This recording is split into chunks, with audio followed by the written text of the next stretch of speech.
nursing education, bioethics, human rights, international research ethics, and she has a large portfolio in academia. And I just want to mention probably what I'm seeing as the last one. She holds a PhD in nursing and a postgraduate diploma in international research ethics from the University of Cape Town, South Africa, and also a postgraduate diploma in bioethics, human rights, and health law from the University of Porto, Portugal. She is a senior lecturer at the University of Nairobi, associate professor of nursing and midwifery at the University of Nairobi. Sorry, she's an associate professor of nursing and midwifery at the University of Nairobi. So without further ado, allow me welcome her and also request her to introduce her co-panelists and proceed from there with this particular session. Professor Karibu. Yeah, thank you, Ruth. Let me put on my video. I don't know.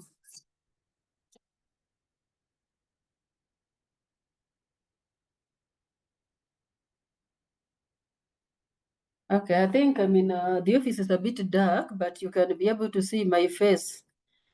Yes, we can see live, you. Go ahead. And also on my picture.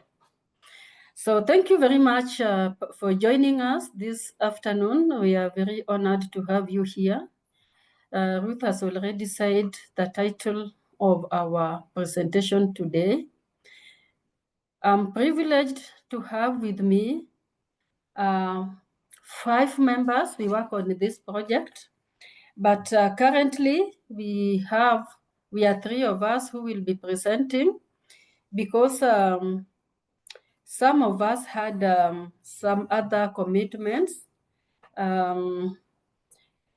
Mr. Omare is a senior nurse at Kenyatta National Hospital. He will say his title when he comes in to present. Dr. Eunice Omondi is a senior lecturer in the Department of Nursing, and she is not with us because she had an emergency at casualty, so she had to attend to. Rosely Nokumu is the president of Oncology Society, Nursing Society in Kenya. She will also say more when she comes in. Then Divina Nyerera is the president for African Renal Nursing, and if I have misrepresented, she will say more later, but you can also see in the poster.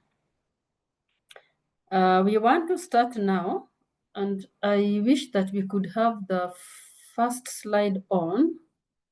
Could we have the slide on, please?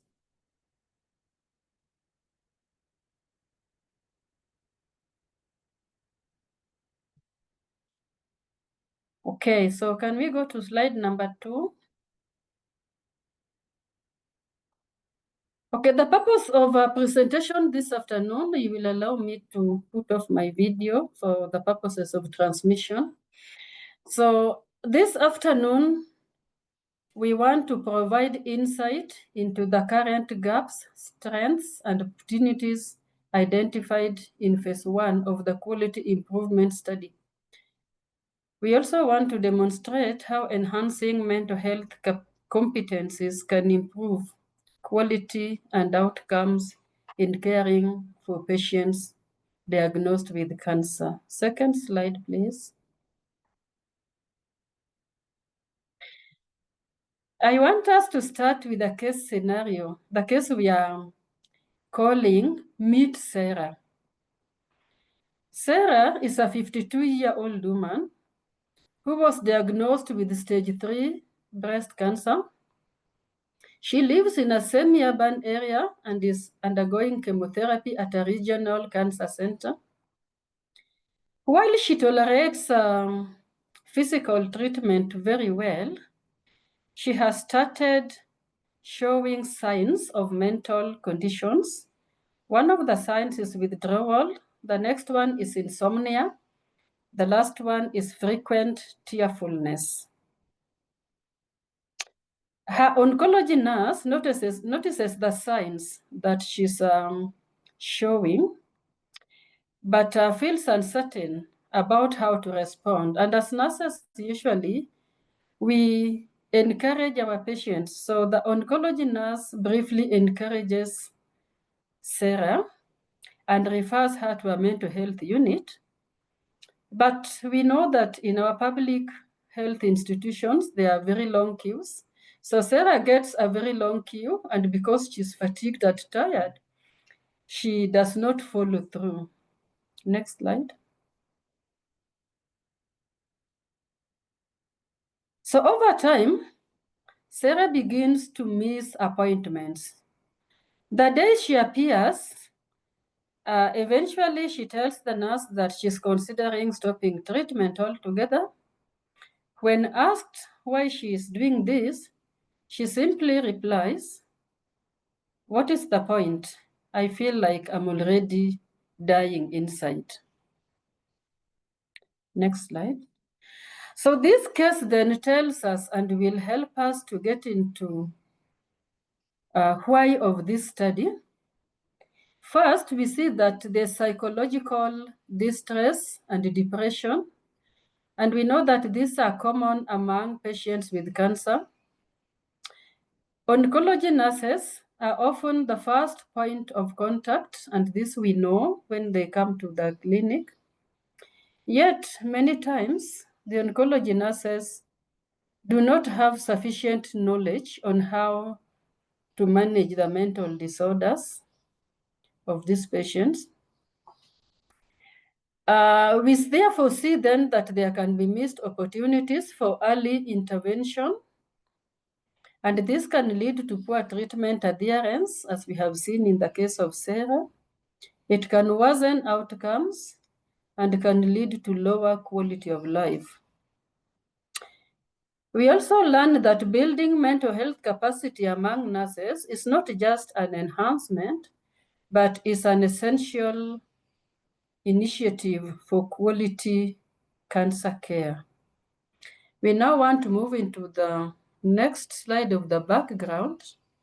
And so Roslyn will take us through. Roslyn had already joined.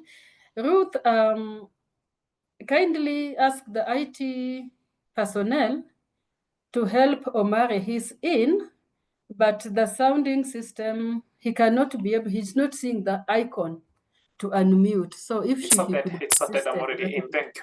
It's already sorted, I'm in. Thank you. So then, Roslyn Okumo will take over from background.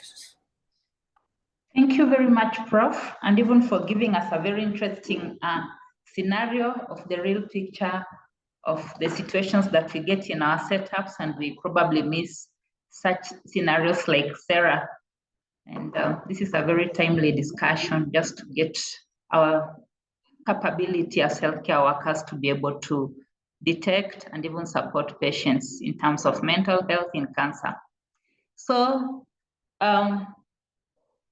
my name is Roslyn Okuma, as you've heard, and I'm going to take you through background of mental health and cancer, the study part that we have done. And in this, I'm going to also take us through what are the contributors to mental health, and then the consequences of undiagnosed mental health in cancer, and what does this mean to the caregiver, always referred to as the caregiver burden. Then I'm also going to talk about the Kenyan context in terms of the prevalence of cancer, and just a bit of highlight on why we need to do mental health screening in cancer. After that, my colleague, Mr. Solomon, will take up and give us info about the methodology and the results. Thank you again. So as you can see, let's go back also. So as you can see, globally, we have about 40% of patients diagnosed with cancer experiencing some form of mental health disorders. And these mental health disorders, they manifest in various ways, whereby we could have them manifest with depression, up to 24% of patients. That means basically a quarter of the patients we see in our setups are likely to have manifestations of depression. And so sometimes we may be wondering why patients appears, just a minute, let me handle.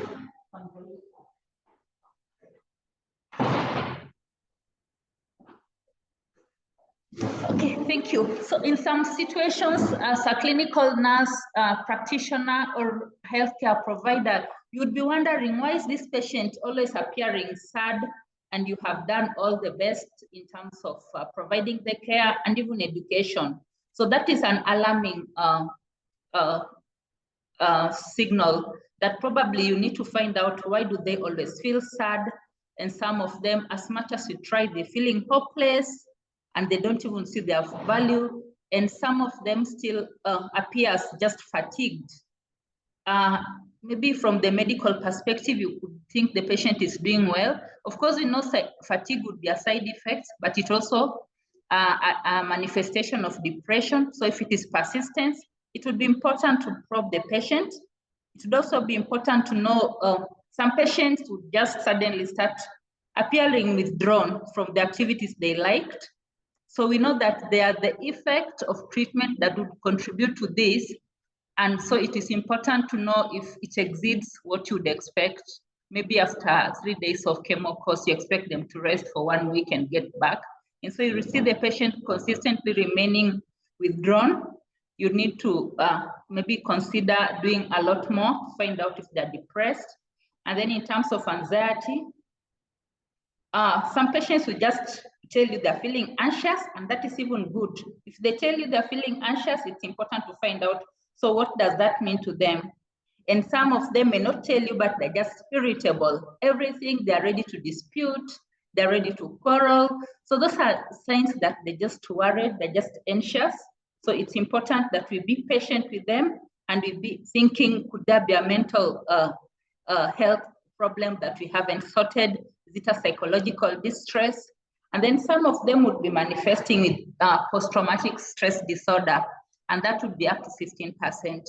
So when you get to see this patient, some of the manifestations would be just the thought of getting back to the hospital. Maybe those people who have been discharged and they need to get back for certain treatment, even the thought of them coming to go through the rigorous processes, perhaps some bone marrow test, perhaps some MRI tests, and the way the person would feel so isolated.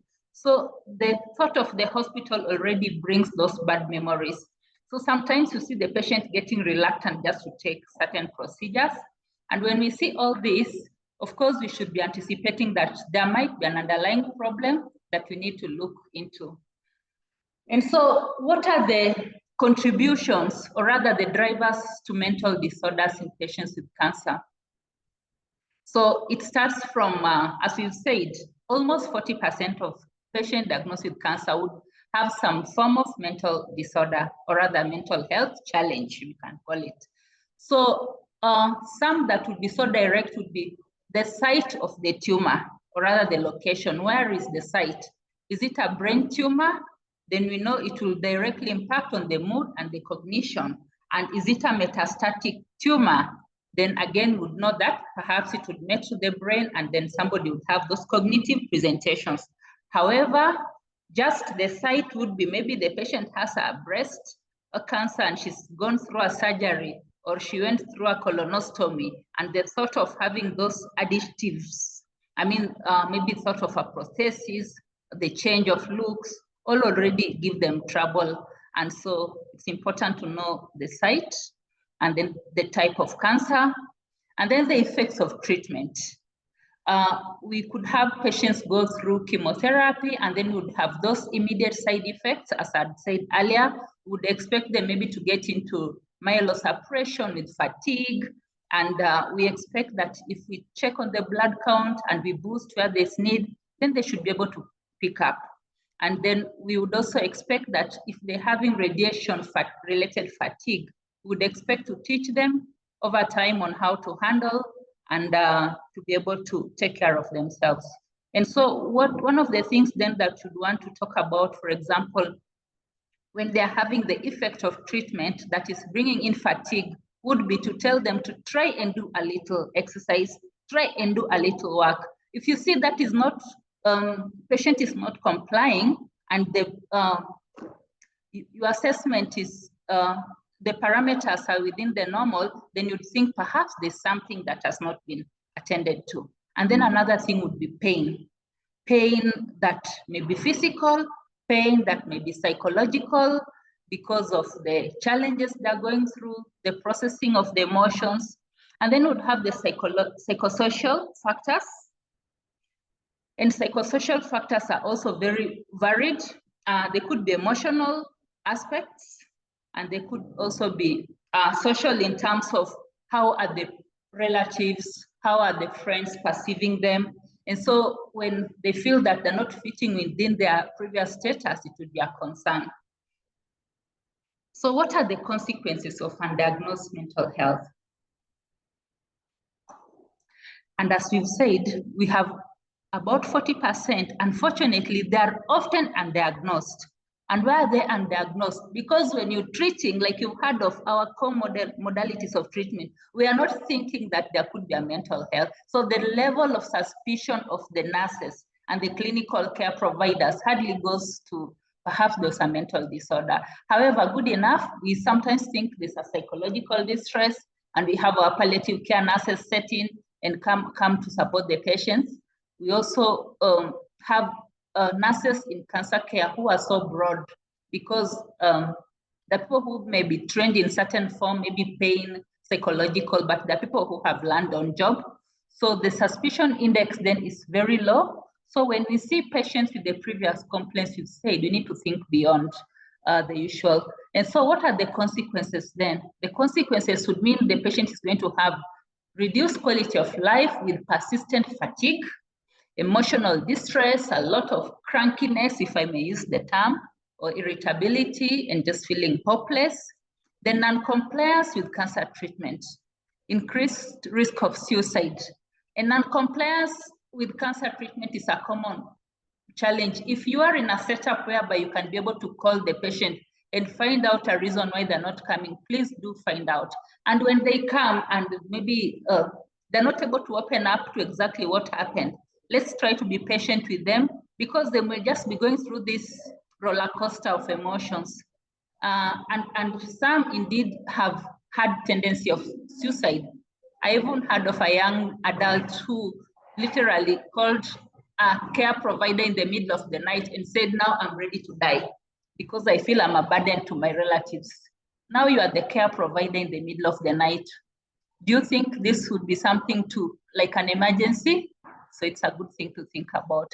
Then increased morbidity and mortality.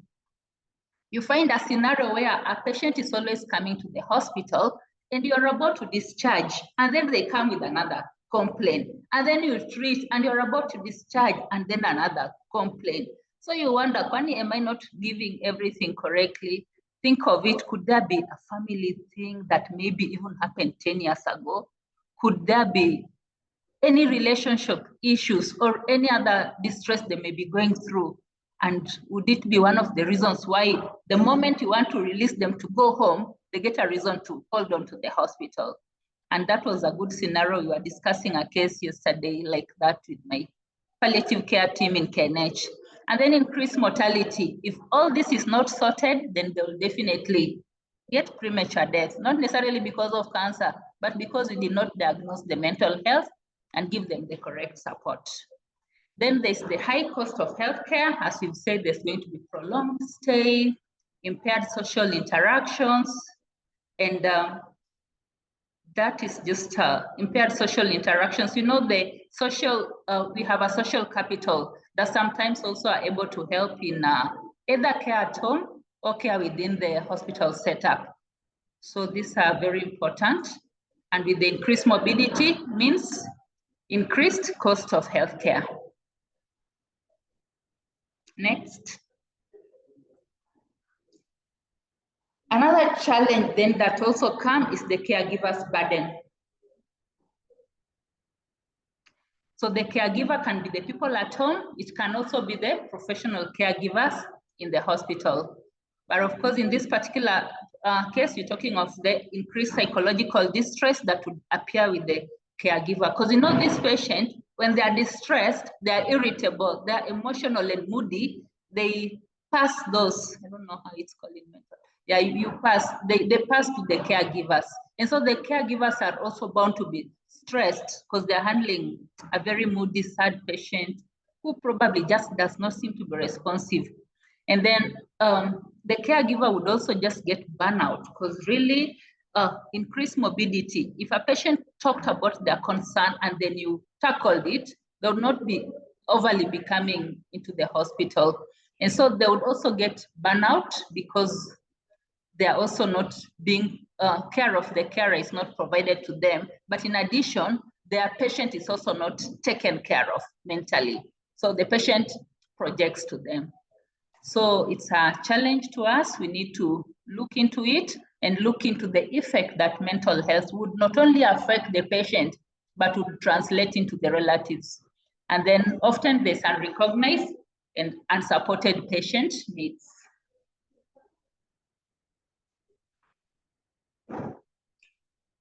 Thank you. So what then, having talked about the global and the overall presentations and the challenges the patient experience, then we want to come to the Kenyan context.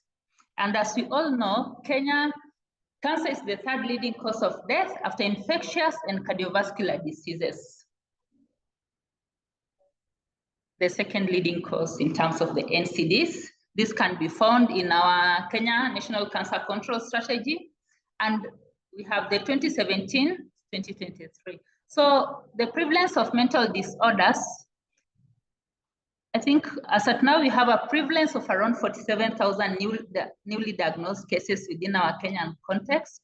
And it's very important for us to know that the common cancers then are the breast cancer, the prostate cancer, the colon cancer, esophageal. And so when we look at these patients, they're the major, but then we have the population that will be pediatric that you do not want to forget. And then we have certain cancers up to the bladder cancers, all those we do not want to forget. So when you see everybody, look at them in a holistic and think of what else. I've done all my assessments, my medication, what else? So in terms of the prevalence of mental disorders in the Kenyan, in the context, we have 10.8% of these patients getting into mental health challenges. And good enough in KNH, which is a level 6 hospital, they have mental health units. They have nurse counselors and psychologists, psychiatrists, who provide mental health and psychosocial services to all patients. And that is good because it's KNH. I know that there are various centers within our setup again that would call a basic cancer center, where we may probably not have an established mental health unit. But the good thing is we have a nurse who is able to assess this patient and refer. And in addition, we have a palliative care specialist who should also be in a position to support in addition to the oncology nurses and the clinical team at large. So the experience indicates that not all patients diagnosed with cancer will benefit though from those mental health care services that you've had, like at KNH services. And sometimes it's because just getting to that, as you heard, Sarah had a challenge with that long queue at the mental health disorder. And that's why this study then in the Kenyan context, it's very timely because we need every nurse to be in a position, or every primary healthcare provider to be in a position to do some assessment in terms of mental health and give the basic care and even do the referrals. So previous studies in KNH identified 7.9% of patients requiring mental health care. Only 7% were referred appropriately. And therefore gaps exist in psychosocial and mental health care in cancer management for adults and children equally. Next.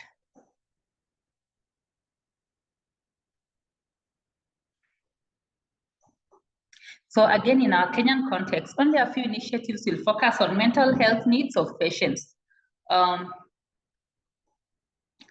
And this means that you're going to have lots of high prevalence and increased comorbidity.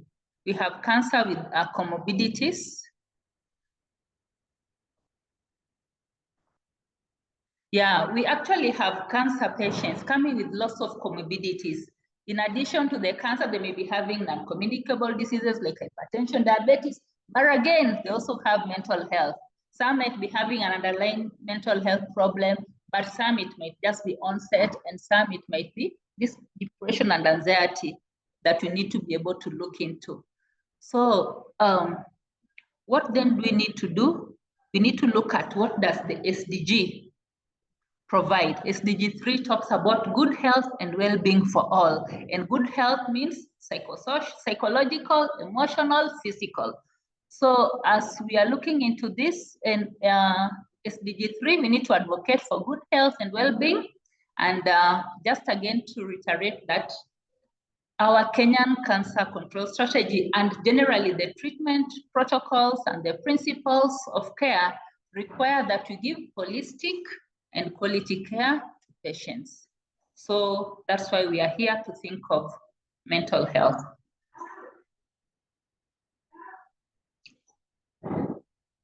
So then for us to give that holistic care, we'll have done our physical assessment of the patient.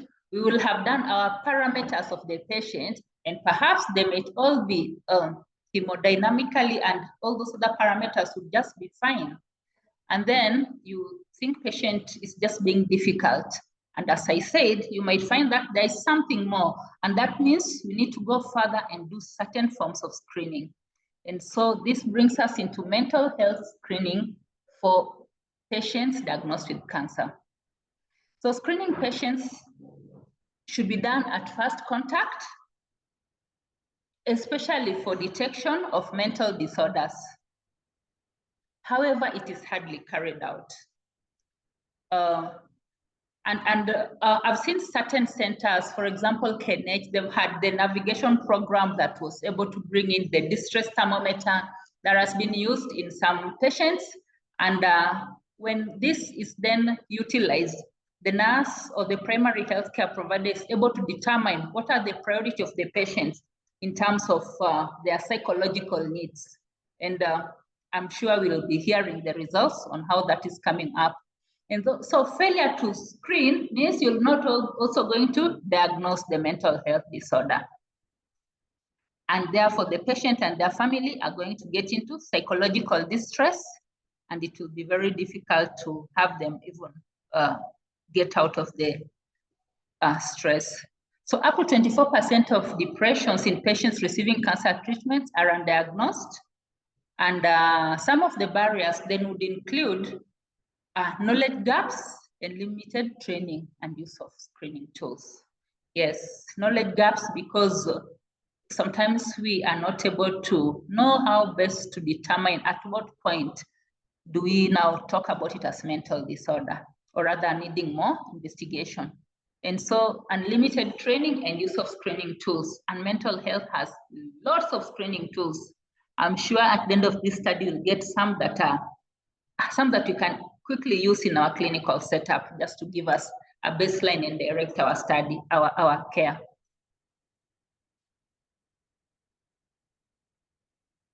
Next. So as I almost come to the end of my presentation and invite my colleague Solomon, just to tell you that this project aimed at to build capacity of nurses on evaluating and screening patients for mental disorders. The capacity initiatives taken in Kenya so far do not sufficiently address mental health needs, as I've talked about it previously, and therefore training in mental health screening of patients with cancer is recommended by WHO 2020. And it's a very critical strategy in facilitating early detection and appropriate referrals. So it's very important that we learn how to screen, how to evaluate, and how to plan care of a patient in that multidisciplinary setup. I would again say that it's all a multidisciplinary. The nurse is there, the medical oncologist is there, rad-onc to the other team members, and then just to know at what point we need to refer. Thank you very much. And Solomon, please take up from the next slide.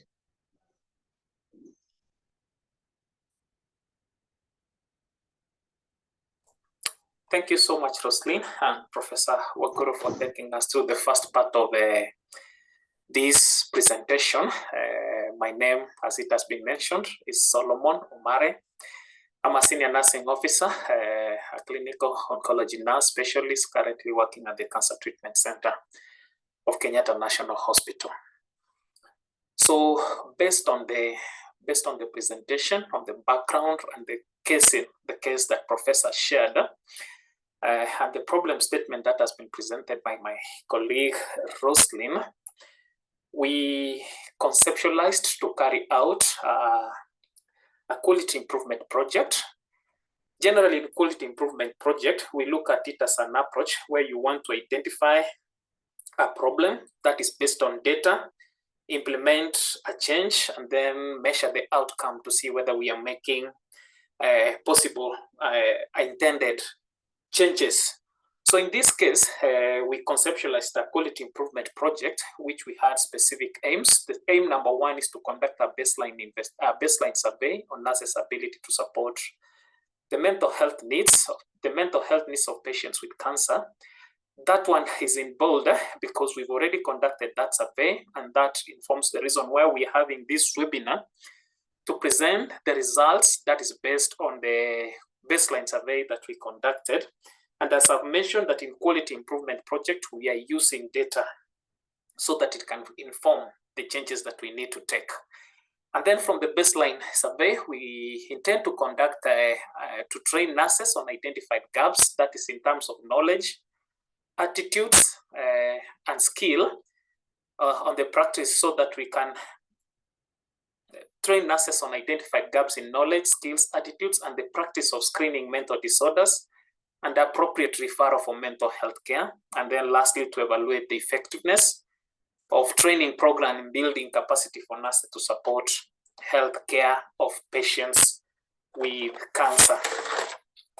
So before I move to results, it's also important to state that while we conceptualize, next slide, while we conceptualized this, we took it as a quality improvement project, but in form of a research study. So we developed a protocol, and it was submitted to KNH UN Ethics and Review Committee, and it received the necessary approvals. And we also got permission from the research training department within Kenyatta National Hospital to collect this data. In terms of methodology, we adopted what we call a prospective one group pre-post test design. So in this methodology, we are measuring the same variable. And in this case, the same variables that we are measuring is the knowledge, the attitude, and practice of nurses on screening and referral of patients with cancer patients with mental health needs to appropriate areas. So in this case, we are measuring the same variable at baseline and at the end of the study, that is on the last phase of the study, we shall measure the same variable. That's why we call it a one group pre-post test design.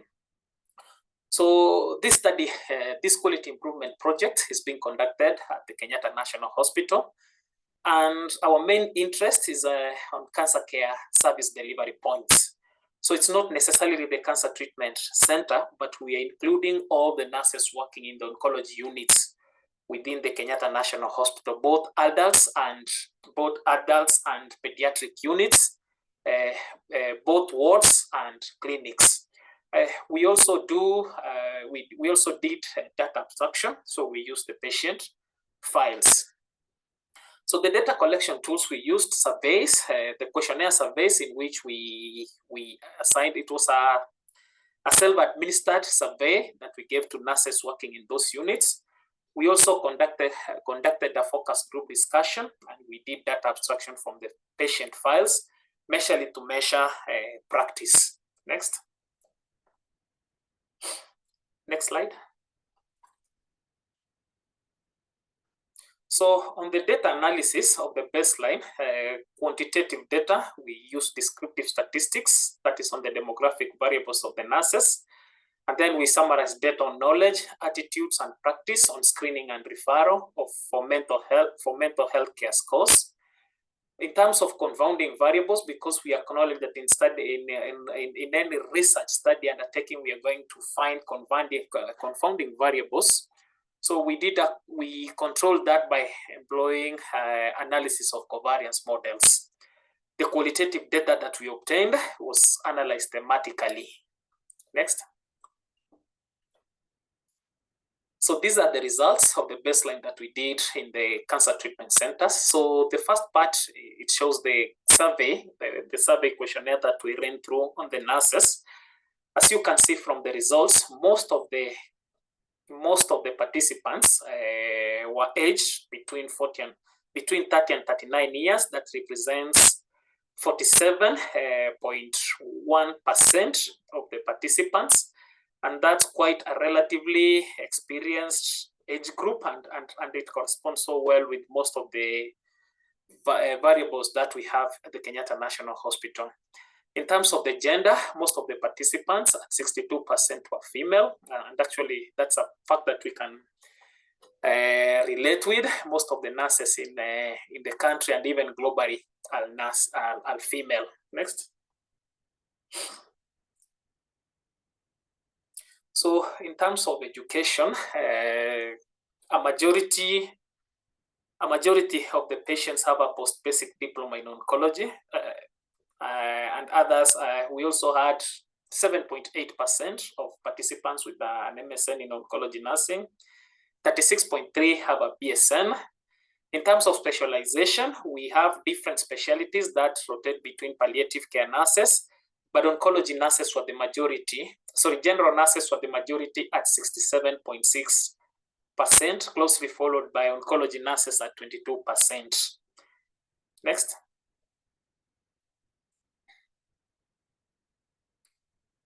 So in terms of years of practice, and I must state this, that in these years of practice, basically we were looking at the years of practice within the oncology units. Most of the participants at 42% had been in oncology units at between 5 years and 9 years. And again, I must say that is a relatively experienced side again. Those who had an experience of more than 10 to 14 years were 22%. So cumulatively, between 5 to 14 years, we have over 60% of the participants being in an oncology setting, who have worked in an oncology setting for quite some time. Next. So this is the real gist. From our objective, the first part was to measure the nurses' knowledge and attitudes regarding mental health disorders. So we used a survey, a valid and reliable survey, and it had 10 relevant aspects that were testing on knowledge. So in this case, we were testing the knowledge on mental health issues in oncology settings. In terms of evaluation, it was being awarded 1 mark for each correct answer and 0 mark for each wrong answer, incorrect answer that was entered. And then the total scores were summarized using measures of the central tendons, that is the mean, mode, and median. So from the results, it was revealed that none of the statements received 100% correct response. So in this case, I mean that the 10 items that we had in the knowledge aspect, none of it had 100% score. So there were varied results in terms of scoring. But the areas that received our attention, where we scored a little bit low marks, is on areas that related to anxiety, depression, and impact of pre-existing mental disorders on patients with cancer. Again, from the presentation that my colleague Roslyn has just made, rarely do we get to think that most of our patients could be having mental health issues. We just see them as either side effects that are related to treatment or the disease process that is related to cancer. So this explains why, in terms of mental health aspects, that is on anxiety and depression, we had some of the lowest scores. Next.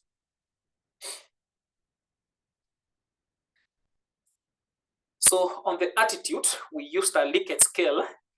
And on this Likert scale, we had 11 statements. These 11 statements were being measured on 5 levels. That is strongly agree with 3, agree 2, disagree 1, strongly disagree at 0.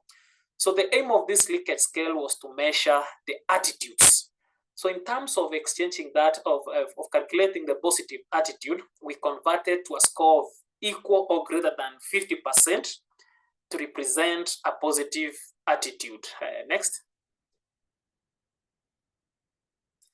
So from the results on the attitude, majority of the nurses supported the views by indicating that they either strongly agreed, they agreed or strongly agreed with the statements which demonstrated a positive attitude. So that means that most of the patients, the score was greater than 70. And from the explanation I've given, we were taking a score of greater or equal to 50. So in this case, our result revealed a 70% score. Most of the frequent responses were strongly agreed. So most nurses strongly agreed that mental health screening should be routine part of nursing assessments. And then mental health issues are equally important as physical health concerns. And then also addressing mental health needs of patients with cancer should be an integral part of comprehensive cancer care. Remember from the issues that we've been told about the strategy and SDG, we are looking at good health, and in good health, we are looking at the 3 aspects, mental health included. Thank you. Next. So on the next, we are assessing the practice on next slide. So the next agenda was to assess the practice on screening. It's worthy to note that this is the score we used. How often do we screen our patients? So we were looking at always, we were looking at sometimes, never, or unanswered. So it's important to note that among these parameters that we had for screening, we noted that practice, in essence, knowledge and attitude scored well. But in terms of practice, we had some glaring gaps from the baseline, and they inform our next step that we are going to take that will be highlighted later. So whatever we are seeing on the screen is the results on the various aspects that are pertaining to the practice on screening and referral practices for patients whom we get with who have mental health issues in cancer. Next. That is still the scoring on practice. Basically, we are looking at how often do you involve mental health specialists when developing a care plan for patients with existing mental health. So we can see the scoring, 25 people always, 52 sometimes, and 25 never do that. Again, that is a 50-50 kind of, whereas sometimes, actually more than 50%, because it's only 25 who are doing, who are always involving mental health specialists. And then do we educate our patients on available mental health resources? Again, look at the scoring. 28 are always doing that, but the majority do it sometimes, and 9 rarely do it. So basically, the scoreline is on the practice, and we were assessing the practice aspects. Next.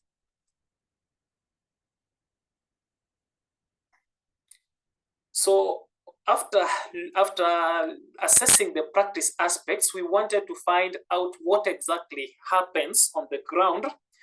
So the next thing we did was abstracting data from our patient files. We had over 260 patient files that we obtained from the various cancer treatment areas. So the aim was to corroborate or to abstract data that basically to corroborate so that we can see the data we've gotten, how the data compares, the data that we got from the self-administered questionnaires and the data from the files, how do they relate? So that is the aim why we took to undertake abstraction of data from the files. Next. So from the data abstraction, one of the areas that we were interested to know is what are the common types of cancer that we see in our facility. And from the data above, we can see that majority of the cancers that we see are gynae cancers. So in gynae cancers, we are looking at things like cancer of the cervix, cancer of the ovary, cancers that are related to the gynecology system, and then also blood cancers followed closely. Cancers of the GIT were also among the common cancers that we see. And the rest of the cancers were generally less than 50%. But the three types of cancers, the gynae, the GIT, and blood cancers, contributed to over 50% of the cancers that we see. It's also important to note that at this part, we included breast as part of the gynae cancers. And when you look at most of the statistics that we get from the ministry, cancer of the cervix, cancer of the breast are among the majority types of cancers that we see, and then followed by the blood cancers such as the leukemias that are so common among the pediatric patients. Next. So after looked at the most common cancers, our interest again from the data we abstracted, we wanted to know how is this cancer diagnosed. And the standard diagnosis in cancer is the use of the histology, histopathology studies. And as we can see from our results, over 53% of our patients were using a confirmatory diagnosis, which is the histology. Again, 16%, which follows closely, we are using histology and scan, a combination of both. So in scan, we're looking at the first part being the radiology studies, and then followed by histology. So cumulatively, we can say that generally we are doing good in terms of using the standard confirmatory test for cancer, which is histological diagnosis. However, other tests that are coming in, they were abstracted from the file as part of the routine tests that are done. For example, the blood tests and the staging scans where we use the radiological scans were also abstracted, but in this case, they are not, majority of them, the confirmatory test for cancer was the histology report. Next. So in terms of screening and referral, this was also our main objective. We noted, we used 262 patient files to be specific, and we were trying to see, is there documentation that is regarding to the screening and referral for screening for mental health issues in cancer patients. And from the findings, we discovered that 69% of the files that we abstracted had screening tools. So an example of the screening tools, like in CTC, we use the distress thermometer. In other departments, they are using the PHQ, that is the patient health questionnaires. In the patient health questionnaires, there are aspects that are pertaining to mental health issues. So majority of the patients, they had the screening tools. So about 34%, they used the PHQ, that is the patient health questionnaire 9 for screening. And then 36% used what we call IPOS. IPOS in full, the International Psycho-Oncology Society Mental Adjustment to Cancer Scale. And there's also a GAD scale that is being used. So one thing that we can pick from here is that in Kenyatta National Hospital, we can deduce that we do not have a standardized approach that we use to screen our patients. So each department and each individuals, they are using the different types, maybe as they were taught in school. It's also important to note that 42% of the files that we abstracted data from, there was recorded evidence of patient education on available mental health referral resources. It looks quite impressive, but it's less than 50%. Next. So regarding the referral practices, we also noted that 45% of the files we abstracted data from, demonstrated clear documentation of nurses' decision regarding referral for mental health care.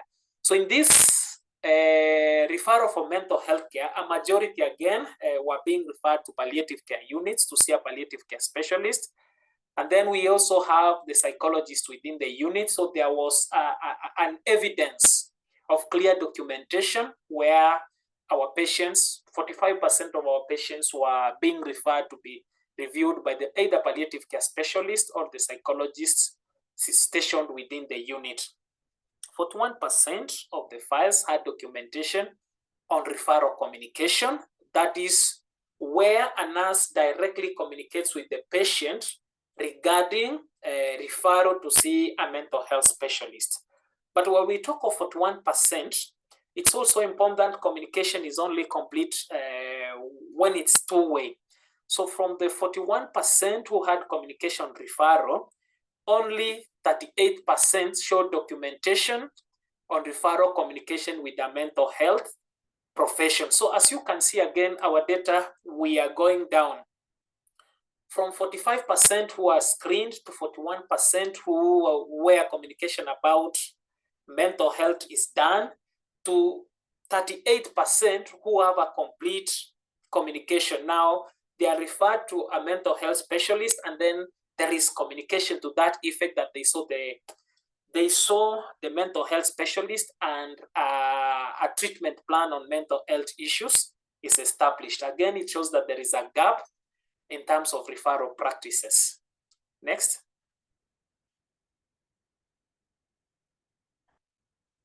So 35% of the files, nurses documented follow-up actions. So in this case, our interest was to see whether nurses are making a follow-up for patients whom they sent to see the mental health specialist. And from the abstracted data, we discovered that 35% of the patients had nurses made a follow-up regarding referral to a mental health specialist. Then 51% of the files showed that patients' nursing care plan included the mental health care. And again, I must say that this is quite impressive. This is based on the screening that is done and a plan in our nursing care plan is made regarding the mental health care. 55% had evidence routinely inquiring if the patient had pre-existing mental health condition. So again, let me state this. This is data that we found from our files. So in this case, it's more than 50%. So it was quite impressive. But again, it shows that we have a way to go to get this to 100% of the patients that we see. Next. Next slide, please. So from the data that we got from assessing the knowledge, the attitudes and the skills for nurses and the data abstraction we did, we deduced the following training needs that we identified based on the baseline that we did, that the basics for mental disorders in the context, that we need to have a training basically on the basics of mental health disorders. You remember from the data I presented on the knowledge on the mental health disorders where aspects to do with the depression, aspects to do with anxiety were poorly scored. So we deduced that there needs to be an intervention on training on the basic mental health disorders for cancer care nurses. And then number two, we also deduced that to include the key concepts on the prevalence of mental health issues in cancer patients, common mental disorders that may be existing or arise in patients with cancer, and the comorbidities between cancer and mental health disorders. We also need to standardize the screening tools. So we need a training on screening tools, and probably we'll need to find a way in which to standardize such that the practice being implemented in the cancer treatment center is the same practice in gynecology, is the same practice in our private wing, etc., etc. Another need that we discovered is the referral systems. This is specifically for mental disorders. Again, you realize that apart from there were very minimal cases of patients where we identified there is a communication, but the communication is not complete, like there is no referral for patient to see a mental health specialist or either a palliative care specialists. So based on this, we came up with the way forward. Kindly provide for me the next slide on the way forward. So the next steps, basically this outlines the milestones we've achieved. So the next step is to train nurses on the identified needs, and then to make the quality improvement complete. After implementing the training on the identified needs, we shall conduct a post-training assessment and finally data analysis. And then we will disseminate the findings to stakeholders and have a way forward, especially to see how we can integrate mental health care to be part of the routine care for all our cancer patients. And thank you. Those are the results and the way forward for this phase 1. As we plan to take up the phase 2 and phase 3 of this study. At this time, I want to take it back to the moderator to take us through the question and answer questions, and I will invite all the presenters to be ready for this. Thank you. Back to you, Madam Nyansikera. Thank you, Mr. Omare, for this presentation together with your able co-presenters. Indeed, we are looking forward to the second and subsequent phases of this study. Allow us move to the next session of the question and answer sessions, and I already see a question in the chat box. So I ask that the fellow presenters, you can decide which one of you will take this question. Thank you. Joseph Chebon is asking, I think he's seeking a clarification. What do you attribute the variation in answers to the questions that the respondents, that is the nurses, gave, in which was less than 100% correctly answered? Could be the clarity of the questions. And a follow-up to that, he says, I refer to the question on knowledge. I think that is something any of our presenters can take. Thank you. Maybe I can start off before. Start us off, yes, thank you. Before Prof. Allow me Roslyn. just say 1 minute. I want to thank the participants and urge them to put their questions so that we can respond as we go. Thank you. So part of the reasons I could give to this is that when you look at our oncology training curriculums that we use, it could be our training school and even other areas that are offering oncology nursing, very little is done on mental health care. And you realize that mental health is an altogether different specialty, where we have other nurses specializing in mental health. So from the data we got, most of the areas that were scored poorly were on the issues to do with the mental health issues. That is the questions that were pertaining to mental health questions, depression, anxiety, etc., etc. So it could be explained that probably the reason for that is that mental health is not included as an essential part of oncology care. I don't know, Prof. or Roslyn, you want to give another take?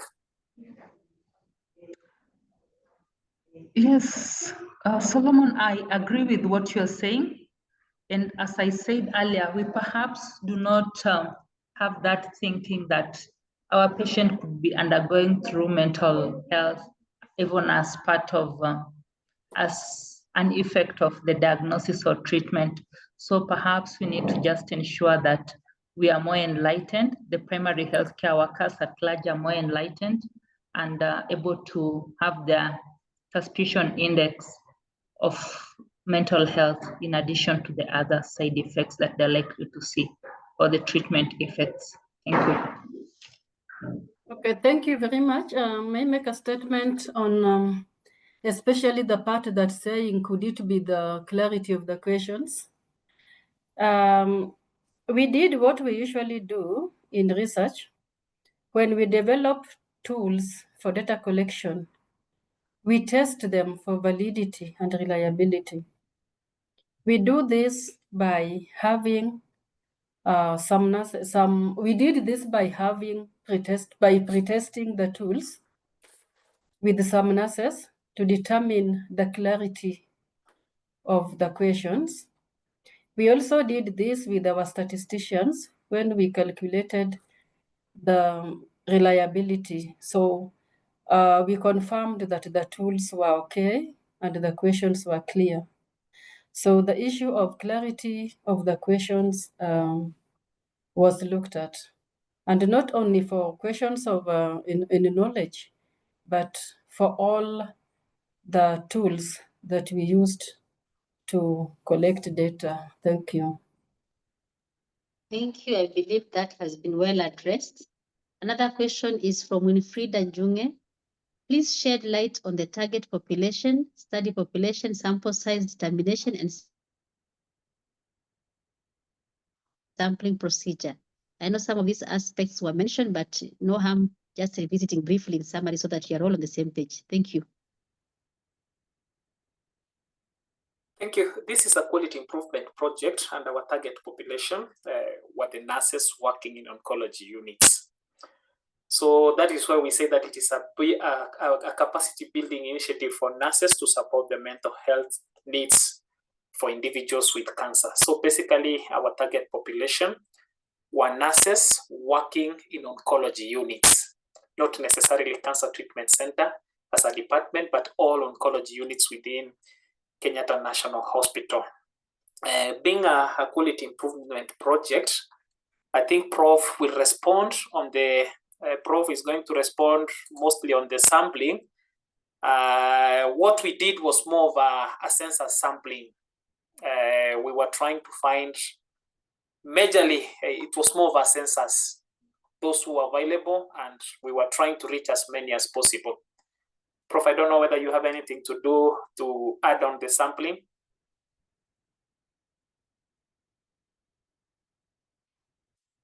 Sorry, I think we've said that a quality improvement project like that we did, we really wanted to cover 100% of the nurses. And so we took all the nurses who were available in the ward and those who consented, because you cannot force somebody to consent to the study. And we looked at they're the ones that were the target, and they're the ones that we interviewed or we conducted the survey on. Thank you, Prof. Allow me to read another question. And this one is from Eunice God. First, Eunice says, thanks for the wonderful presentation. The psychosocial aspect of the study was well taken care of. However, medical social workers' role in the study was not mentioned. Kindly clarify. Presenters.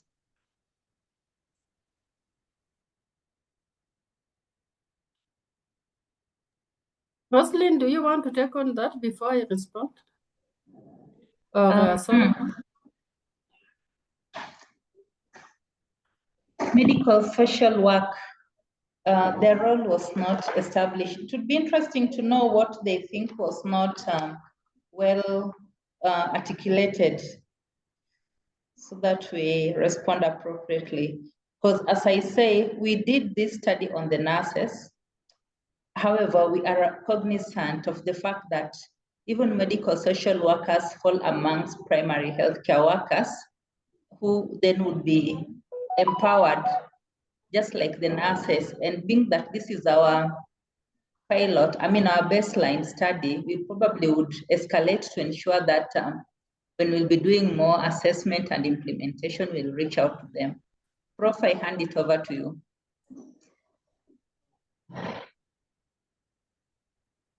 Thank you, Roslyn.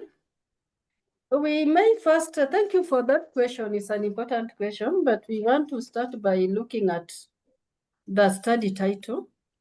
And it says strengthening nurses' capacity to address mental health needs in cancer care. And so we are giving the results of phase 1 of this study of quality improvement. So we are looking at how do we strengthen the nurses' capacity. We know that medical social workers, psychologists, who else? The psychiatrists, medical oncologists, and many others work with these patients for the purposes of improving their care. We also did say that nurses are the first contact. And we had seen in when we discussed that so many patients, just like we said Sarah's case, are seen by the nurses who are usually the first contact of patients. But we really don't think about the mental disorders. Yes, we may have the distress thermometer, but it does not holistically look at the rest of the mental disorders. So we are looking at the nurses. Probably when we do this, and we also complete with our issues of the nurses, then now we can look at how do we strengthen the medical social workers' capacity to improve their quality, the quality of care that they provide for patients with cancer. Again, we shall have to justify saying that is it that they also don't think about mental disorders? Or what happens? What are the gaps for us now to have their capacity strengthened? But for now, we are looking at the nurses. So I think that is what I can say. Thank you. Thank you, Prof. Well articulated. The scope probably is what guided this. So as we move on, allow me appreciate participants for the thumbs up and the cheers in the forum, just to show that this particular session has been very informative and they are happy to be part of this session. And just moving ahead is to mention that we will be sharing the CPD code for all those who have attended for this in this session, so that you can claim your CPD points. As nurses, we learn, we empower one another, and we also earn CPD points. Moving on to the next question, probably I just want to say if the questions will be many more, we may not take all, but we have another question here.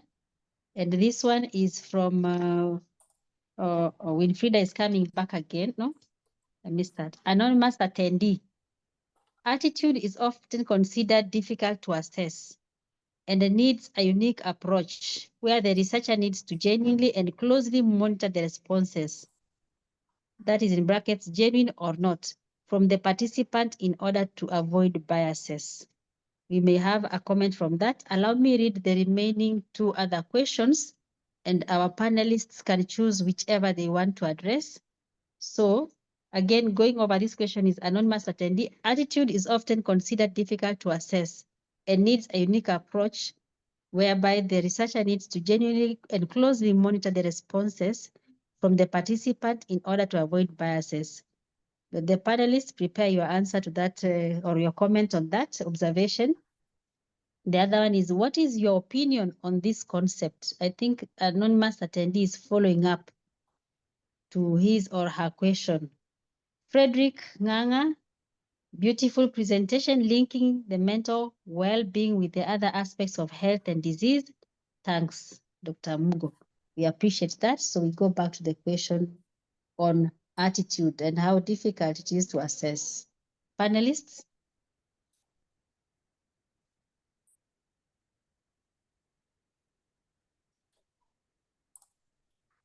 Thank you for that good question. I'll try to give my input and then the rest of the participants will also come in.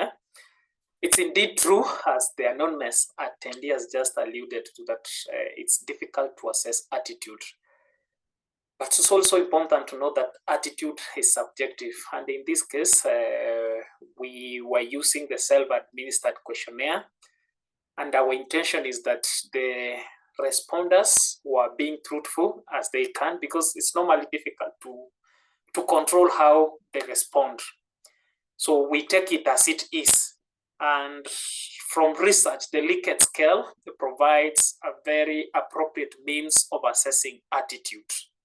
it shows really the perceptions of the participants to a given matter of interest.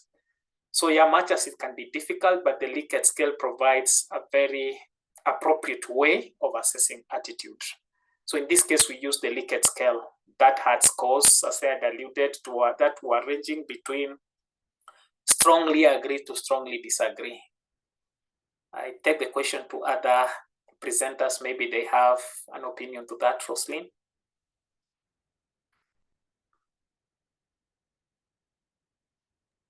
Okay, I think that's a very good question. And I can't agree more with what Solomon has said.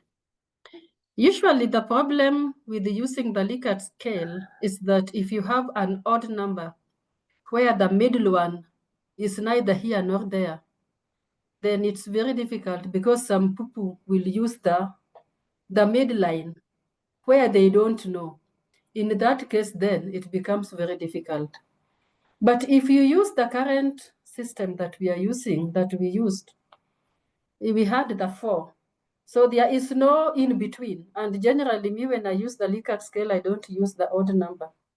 And if you look at literature, it will tell you the disadvantages of using that odd number, because you will not know where some participants stand.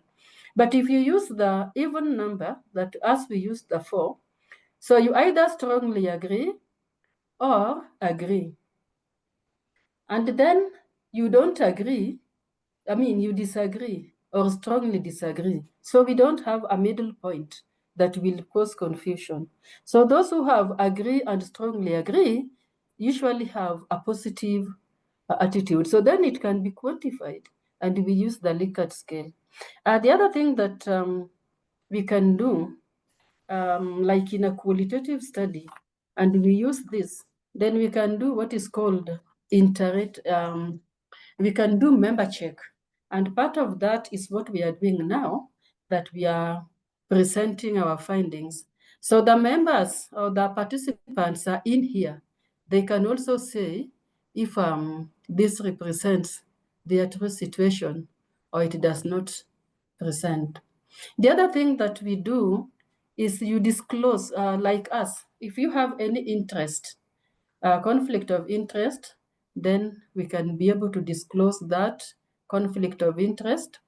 And then as we work with the people very closely, we let them know, we do full disclosure. By the time we are getting informed consent, we have done full disclosure and they have understood that this study is important. Again, those are part of the assumptions in the study. And we expect that the participant will honestly give us their information. And again, we do not ask them to put their names. So if we don't put their names and we are not recording their voices, then it's likely that they will give us the right information. Thank you. Thank you, Prof. I think you have highlighted quite a comprehensive list of ethical considerations, and I want to appreciate that. We have one more question, and then we will wind up our session for today. This is from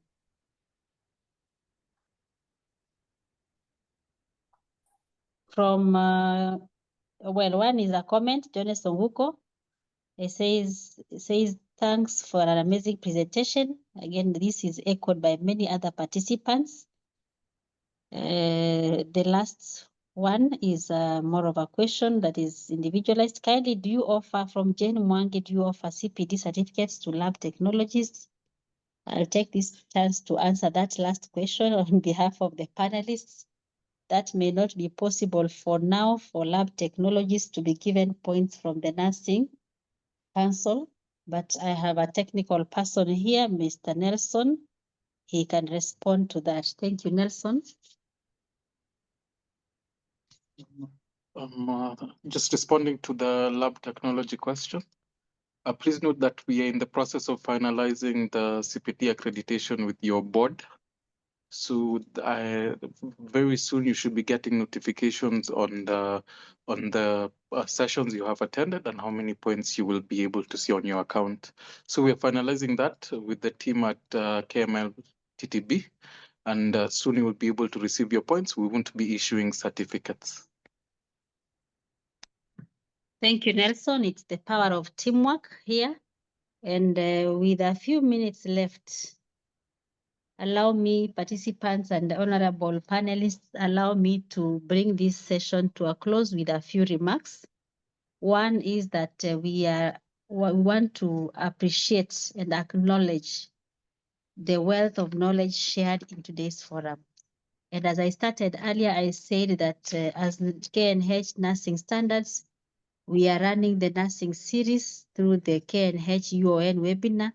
Clearly, today's presentation was a collaboration of a study, and we look forward to empowering ourselves as we move on to the next phases of this study.